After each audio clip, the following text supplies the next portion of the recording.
যে পশু বলি দিয়ে মায়ের পূজা করছো, এতে জগতের কল্যাণ হয় না। হ্যাঁ, বলি দিয়ে পূজা হতে পারে। যিনি পৌরোহিত্য করবেন তিনি যদি সেই বলি দেওয়া পশুটাকে মন্ত্রের দ্বারাই আবার জীবিত করতে পারেন। এই আদ্যাশক্তি মহামায়ার পূজা অসুরগণকে ধ্বংস করার পরে দেবতাগণ করেছিলেন, তারপরে করেছিলেন মেধস ঋষির মাধ্যমে সুরত রাজা সমাধি বৎস। সেই পূজায় একজন পুরোহিত ছিল বশিষ্ঠ, যাহার নাম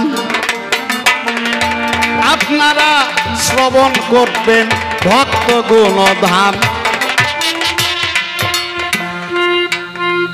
ষষ্ঠী সপ্তমী অষ্টমী পার হলো, তবু মায়ের দেখা মিলল না। ওই রাত্রে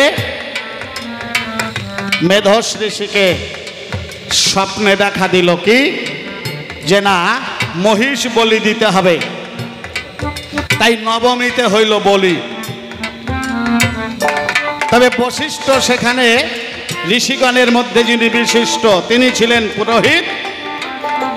তাই বলি দেওয়া মহিষকে বেদ মন্ত্রে বাঁচাইয়ে তুলিল। একবার দুর্গা প্রীতে সবাই মিলে হরি হরি বলো।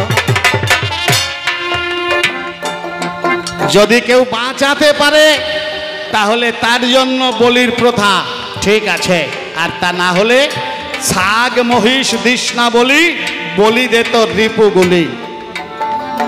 বাইরের পাঁঠা কেটে বাবা মায়ের পূজা হয় না। দেহের মধ্যেই আছে 6 রিপু 6টা পাঁঠা। তাদের বহির্মুখী স্বভাবকে যদি কেউ দিতে পারে বলি, সেই বলিতে এই ধরাতে হবে মহাবলি। তারি পূজার অঞ্জলি মাতা করিবে গ্রহণ।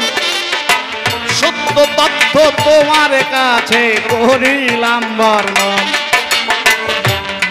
তবে মায়ের পূজা বৃন্দাবনে রাধারানীও করেছিল, করে নাই বাবা? কাত্যায়নী মহামায়া মহাযোগিনী অধীশ্বরী নন্দগোপ সুতং দেবী পতিং মে কুরুতে নম। কিন্তু সেই পূজা সাত্ত্বিক ভাবে হয়েছিল। মায়ের পূজা 3 প্রকার, তামসিক, রাজসিক আর সাত্ত্বিক। তবে তামসিক আর রাজসিক মতে যারা পূজা করে তাদের দ্বারাই জগতের কল্যাণ হয় না। যদি সাত্ত্বিক ভাবে কেউ পূজা করতে পারে, যেমন নিজের মঙ্গল হয়, মায়ের কৃপায় তার এই অন্ধকার ঘর আলোকিত হয়, আর সেই আলোতে জগৎ আলোকিত, মিথ্যা কথা নয়। তাহলে সেই সাত্ত্বিক ভাবে পূজা দিতে গেলে পঞ্চমহাকারে পূজা হয়। এটা তামসিক রাজসিক মতে বলছে মদ লাগবে, মাংস লাগবে, মৎস্য লাগবে, মুদ্রা লাগবে আর মৈথুন লাগবে। তাহলে এই মদ বাজারের মদ না। সাত্ত্বিক ভাবে পূজা দিতে গেলে মদের প্রয়োজন। কোন মদ? এই দেহের মধ্যে সহস্রার খাঁটি মদের ভাণ্ড। বুঝবেন একটু অন্তর দিয়ে আমার কথা নহে ভণ্ড।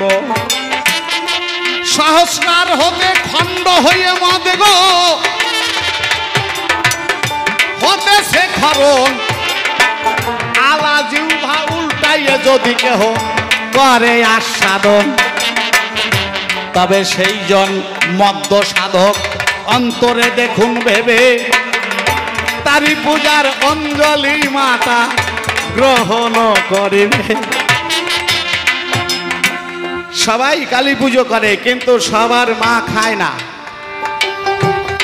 কাল নাই ভবা পাগলা মায়ের পূজা করে, পাশাপাশি কৃষ্ণ মূর্তিও আছে। তার একটা ঘটনা শুনুন। ভবা পাগলার মেয়ে বাবা পাগলাকে বলছে, বাবা, মানে ওই যারা শাড়ি ফেরি করে গ্রামে আসে, তাই শাড়ি ফেরি করতে আসছে, আর বাবা পাগলার মেয়ে দেখে বলছে, বাবা আমাকে একটা শাড়ি কিনে দাও।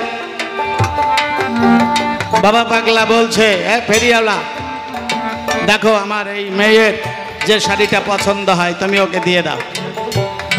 তাই ঘাটের থেকে পছন্দ মতো একটা শাড়ি দিয়েছে। বাবা পাগলা দাম মিটিয়ে দিয়েছে। মেয়েটা চিন্তা করছে মন্দিরে যাই, প্রণাম করি ঠাকুরকে, তারপরে ঘরে গিয়ে শাড়িটা পরে বাবাকে দেখাই। মেয়েদের প্রথম প্রথম শাড়ি পরায় বড় আনন্দ হয় কি বাবা? সব মেয়েরাই শাড়ি পরে সবাইকে দেখাতে ভালোবাসে। তাই ঘরে গিয়ে শাড়িটা পরে আসবে, আগে মন্দিরে প্রণাম করবে। তাই মায়ের সামনে শাড়ি রেখে যখন প্রণাম দানিল,